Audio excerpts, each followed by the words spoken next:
सानेहा 9 मई को दोहराने की कोशिश हो रही है। 9 मई जैसा वाकया करने की कोशिश की गई तो सख्त रद्द-ए-अमल आएगा। निगरान वज़ीर आला पंजाब मास्टर नबी ने वार्निंग दे दी, कहा कि पुरअमन एहतजाज हर किसी का हक है, कोई नहीं रोकेगा। इंतखाबी नताइज पर एतराज़ है तो इलेक्शन कमीशन से रुजू करे। लोगों को वर्गला कर इस्तेमाल कर लिया जाता है।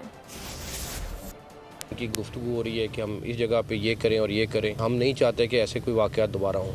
आपके पास एक प्रोसेस है, आप ज़रूर करें, जो आपका कानूनी राइट है वो ज़रूर इस्तेमाल करें, लेकिन किसी भी सूरत में कोई तरीका नहीं होगा कि कोई उस तरह का इंसिडेंट रिपीट हो जाए। मैं उन लोगों को वार्न भी करना चाहता हूँ, जो लोग ये कर रहे हैं, डेफिनेटली जो इन्फॉर्मेशन और सारा कुछ है वो विद प्रूफ्स है, तो वो कोई ऐसी हवाई चीज़ नहीं है। लोगों को वर्गला के आप इस्तेमाल कर लिया जाता है, उसके बाद उस टाइम पता नहीं चलता कि क्या कर रहे हैं। ओपनली पब्लिक को एडवांस बताना चाह रहा हूँ कि अगर कोई आपको इस तरह के ट्रैक पे लेके जाए तो खुदारा उस चीज़ पे ट्रैप में ना जाए। पुरअमन एहतजाज हर एक का राइट है, बिल्कुल करें, कोई नहीं रोकेगा।